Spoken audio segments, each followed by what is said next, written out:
Let's take a look at whose fantasy football fate changed the most with this NFL offseason.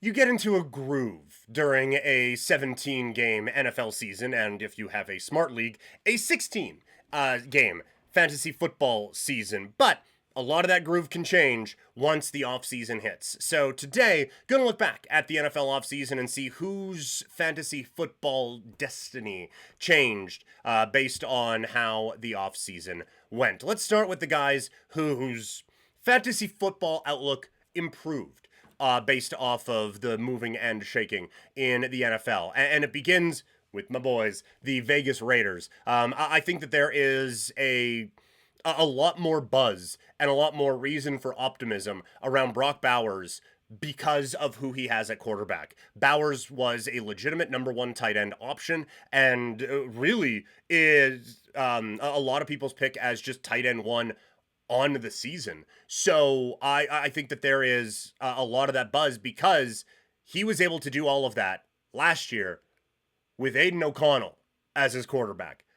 Geno Smith, greater than sign Aiden O'Connell. Even the worst version of Geno Smith is better than Aiden O'Connell. So this is, I think, a fantastic situation to get excited about with Bowers, to the point where it is probably taking his draft value beyond where I would be comfortable drafting him. But there's a lot to be excited about with the Raider tight end this season. And then to that point, I think that Geno Smith has worked his way into a better fantasy spot because while the Raiders' offensive line is not what you would call good, it is certainly what you would call better than what Seattle was trotting out a season ago where Geno was running for his life. And so I think just to have something that resembles protection around him this year is going to make life a little bit easier. He does not have the weapons he had a year ago, but I think you have to feel a little bit better about Geno going into fantasy with the option of Brock Bowers, the checkdowns to Ashton Genty, and an offensive line that can still be a little Swiss cheesy, but one that is better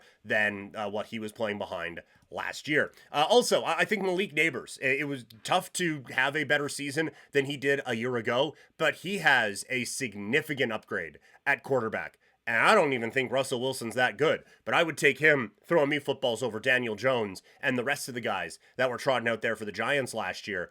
I would much rather have Russell Wilson in this spot. And so you have Neighbors who, from all accounts, has all-world talent, and you feel very, very confident in his abilities. Now he has a quarterback who, at the very least, can get him the ball in a spot where he can catch it and do some damage with it. I think the sky is the limit for Malik Neighbors. Conrad very much disagrees in the chat. Tony DeVito, greater than sign Russell Wilson. Yes, no, the guy who all of a sudden got too famous for appearances at New York pizza places. You know what? I still think Russell Wilson greater than sign. I still think Russ is a little bit better than our boy DeVito out there for the Giants last season. So I think it's a great spot for Malik Neighbors, and he is someone who I'm hoping to be able to get my hands on early in drafts. Another one is Justin Fields. He is off to the New York Jets. I think he's I know he's the guy now with New York. This is the first time in a while that a team has put this type of responsibility in his hands. And so I think that, look, there's going to be a lot that is expected of him. And also there's going to be a lot of eyes on him to see if he can actually be that guy with a football team. But I do think when you look at the weapons around, I think a lot of people are overlooking the Jets this year because of how rough it was last year. But we have talked about it a couple of times and will continue to talk about it this year. I don't think Aaron Rodgers was very good. And so I think that like the Breece Hall concern, yeah, it's probably going to be a 1A, 1B situation in that backfield. But Breece Hall is still really good. And if it's not him, it's Braylon Allen, who is an absolute tank. And then if it's not him, you have Garrett Wilson and a talented receiver room with the Jets, and then some tight ends that you're comfortable with in getting the football to them. So I think that there is actually a pretty good opportunity for Justin Fields to have a pretty good year. Like, I feel like just in general, people are sleeping on the Jets a little bit. Everyone last year with the Aaron Rodgers situation was like, hey, look at this roster. Look how great everyone is on this team. Aaron Rodgers doesn't need to be Aaron Rodgers of old. He just needs to be able to guide this team with his strength and wisdom and mushrooms or whatever, and lead this team to the promised land. Didn't work because Aaron Rodgers sucked. But I think we forget that good roster, maybe overstated, but that good roster's still there. That good defense, still there. They just have a coach who knows what the hell he's doing now. That good offense, still there. They just have a culture that they know what they are doing there. I think Justin Fields, I wouldn't want him to be just my only quarterback, but he's probably someone I'm taking a shot on later in drafts as a bit of a lottery ticket, hoping that will work itself out. Another situation that got better, Javonte Williams with the Cowboys. He moves from Denver to Dallas. And I think when they signed him and Miles Sanders, it was, okay, well, then they're definitely going to draft a running back. And they didn't really address that in the draft. And so now you have Javonte, who was coming off of an injury last year, who was part of what ended up being a like 3 or 4 headed attack out in Denver. Now he is going to a spot where all he has to do is beat out Miles Sanders. I feel good about that. He is a full year removed away from injury. He is on a team that we don't know what the offense is going to look like, but they have had some success with running backs in the past. So I think that this ended up being a very good situation for Javonte Williams, and I don't know how many other situations he could have ended up in where I would have viewed him as a draftable potential guy in any kind of a backfield. And then the last one whose stock rose is Isaac Guerendo. I like, he is the clear, if he can stay healthy, and there are some injury concerns now, but if he can stay healthy, he's the clear RB2 in San Francisco behind Christian McCaffrey, who is coming off of an injured season and hasn't exactly been the pinnacle of health in his time. And so, like, San Francisco could have easily gone out and got one of the guys who we talked about in the backfield with the Cowboys and brought them in as the number 2. But instead, Guerendo saw Mason go out the door, and now he is just there in an offense that, again, is very good for running backs. Saw Debo go out, so some of those RB carries that were frustratingly going to him, those are gone now. This situation lined up perfectly for Guerendo. And just talking about it, kind of an honorable mention would be Ricky Pearsall, where Ayuk, you don't know how much you're going to get from him this season. Debo Samuel, he gone. Brock Purdy, sticking around, fat and happy with a new contract. Ricky Pearsall, like, he has, obviously, CMC and Kittle to still kind of compete with. But in terms of those wide receiver targets, a whole lot has just opened up in the world of Ricky Pearsall. Things are always changing around Couch Potato Diary, so make sure you follow me on social media. I am at Primetime Klein on Instagram, X, TikTok, Threads, Blue Sky, all of the places where people are on social media. I'm there, and at Primetime Klein. Back in the chat, we have Conrad saying, I'm calling GDP to tell him you're anti-Italian with that take, PK. Yes, no, that's the takeaway from that for sure, is that Tony DeVito is not just representative of himself in the battle with Russell Wilson, but Italians in New York and across the world, and thusly I hate all of them. No, obviously not the case. But yes, no, in that particular one, not necessarily, but yeah, no, man, I've had, like, everyone got really excited with the Italian gifts and everything with Andrew Mangiapane. Then I shit on that guy for like a year and a half before the Flames traded him. So you might be onto something. We'll see. They have a very good soccer team, though, so I will say that. Let's now go to the guys who the offseason was not kind to their fantasy football stock. And we'll start with JSN, Jackson Smith and Jigba, who, hey, look, on the upside, he's the number 1 guy in Seattle right now. On the downside, I do think that defenses are going to be able to focus on him. I think he's very talented, and I think he will be okay, but I think defenses are going to be able to focus on him probably quite aggressively. And also, I think they have a downgrade at the quarterback spot with Sam Darnold, and I don't believe that Darnold is going to be able to handle the problems with the offensive line with the same effectiveness that Geno Smith did. I think this could be a really bad year for Seattle. And I think it is more likely that Jalen Milroe is starting games for this team than it is that they're going to be a playoff team. So if any of that plays out in that way, this is a bad year for Jackson Smith and Jigba. And you guys know how high I was on him last season. It was probably too much. I think it kind of paid off, but I have some concerns about him this year. Other one is Ramondre Stevenson. The Pats draft a running back, and everyone loving Henderson. And so one of the things with Ramondre last year was, well, he kind of has the backfield to himself.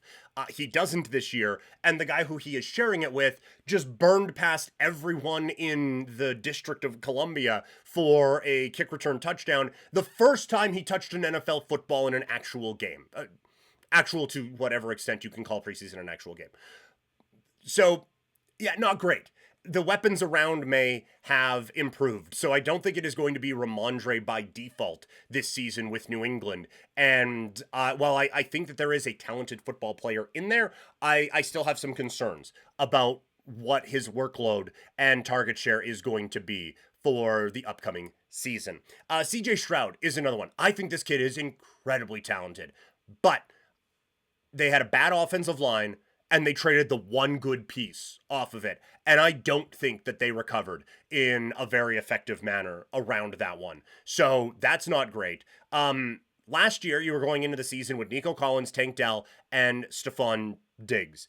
Dell, he ain't coming back this year. And if it is, it's going to be very late, and you can't expect a whole lot out of that guy. Diggs, it would be weird if he came back. He's a Patriot now. You replace that with Christian Kirk, who, while I'm not a big Diggs guy in 2025, he would be 3 of 3 out of those guys. And Dell, at the moment, has one functioning leg. So that is where I'm at on Christian Kirk. So I think the weapons got worse, but it's fine because the offensive line got worse there as well. They don't have a tough schedule because of the division that they play in, so I think the Texans themselves will be fine. But I think any fantasy value that CJ Stroud had kind of got bled away as the offseason went on. Najee Harris is another one. He hurt himself and signs a one-year contract with a team that then drafted a running back who everyone thinks is better than him already. So there is very minimum. He's having a tough time getting on the field because he almost lost an eye in a fireworks accident during the offseason. And now you have a running back the team drafted in the first round that everyone's really excited about. So I think that Harris isn't doing himself any favors in a situation that it already kind of felt like he was going to be phased out of at the back part of the season anyway. So I think there are some concerns there around Najee Harris and what is going on with this particular player in fantasy football. Over in the Kick chat, Katie Moore is saying, hey, what are you doing? We are talking about football right now, looking at some fantasy football that is happening. I am from Calgary, chatting about that here. Got the Calgary Cannons hat on, representing the city of Calgary here. So now we go to the last player who I thought had their fantasy value hurt a little bit. I think the dude's incredibly talented. I think he's probably going to be fine, but eyebrow raised a little bit at what's going on with Jahmyr Gibbs. Ragnow retired. He was a Pro Bowl level center who I think was a very important part and a very, very good center, but a very important part about what was happening in the interior of that offensive line for the Detroit Lions. And so I think him leaving late in the offseason, so there wasn't a chance to really address that in the draft or in free agency. So to go in there with kind of a mash unit on the offensive line when you are already losing a very good offensive mind as your head coach as your offensive coordinator, in Ben Johnson, I have a few concerns about Jahmyr Gibbs and Montgomery and anything else that's going to be going on in that backfield with the Lions this year. I would have some concerns about Jahmyr Gibbs. Again, I still think he's incredibly talented, so I feel okay about having him, but I don't think his situation got better this year. Shout out to Katie Moore in the Kick chat, who is tuned in from the UK. Appreciate you hanging out and appreciate the follow. Thank you very much. I greatly appreciate that. We have Conrad over on the Twitch chat asking a couple of things. So haven't done my draft yet. Is there any Chargers worth stacking with Justin Herbert? I mean, I think Lad McConkey is set to have a very good year.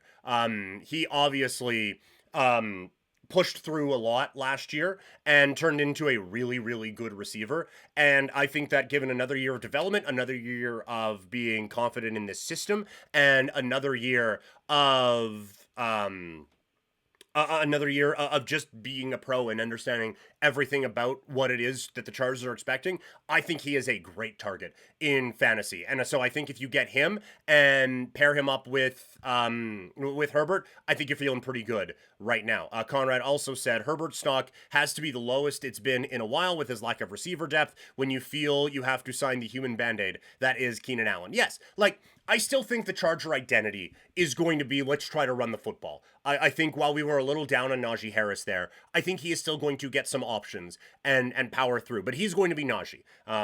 Daniel Jeremiah summed it up on the podcast he was on the other day. If you need 3 yards, Najee Harris is going to get you 3 yards. If you need 6 yards, Najee Harris is going to get you 3 yards. But you have a Marion Hampton there as well, who is, I think, a very exciting prospect at the running back spot. But I still think that like they really started to air it out as the season went on last year. And so I think, yes, is it concerning that the pass catching options aside from McConkey are Keenan Allen, who is a strong gust of wind away from just Thanos snapping himself and just like blowing away in the distance? Yeah, that is concerning. But and you were just took the words out of my mouth. Quentin Johnson can't catch a cold. Language, sir. But yes, no, can't catch a fucking cold. You are absolutely correct on that. I've been on the radio for like a month. I'm so happy to be able to swear again. Like yes, no, there is obviously a concern there about his ability to hold on to the football, but it's not like he has a 100% drop rate. It's just the important ones that he drops. But he is still, I think, a dynamic weapon that they can use. So I think pairing up a Herbert with a Lad McConkey, I think Herbert is going to go late enough in drafts that's going to be a pretty good value. And McConkey, I really am quite high on. Katie Moore with some flattering words as well in the kick chat, and then asking if I need a designer or an editor. Not at the moment. I know all of this looks like I do, but this is just a one-man crew at this particular time. Don't necessarily have that in the budget right now. So for the moment, design needs are taken up with templates and the best that I can throw together very, very quickly. But appreciate the kind words nonetheless. We're going to keep the football conversation going.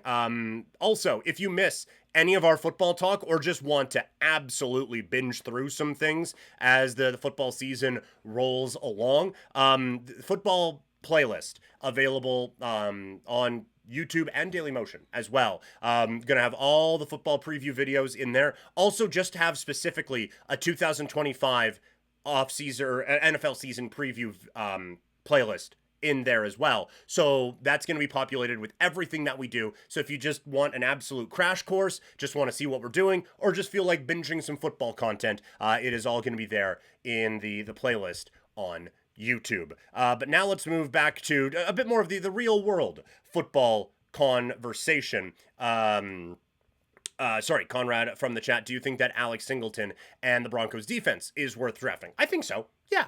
I think that is like that defense is going to be very good. Getting Singleton back in the middle of that defense, the guy's just a machine there. And I think that they improved quite a bit as the season went on. I think that's going to be a bit of an identity for that team is how good they are on the defensive side. And so with that, I think that defense is worth drafting. Absolutely.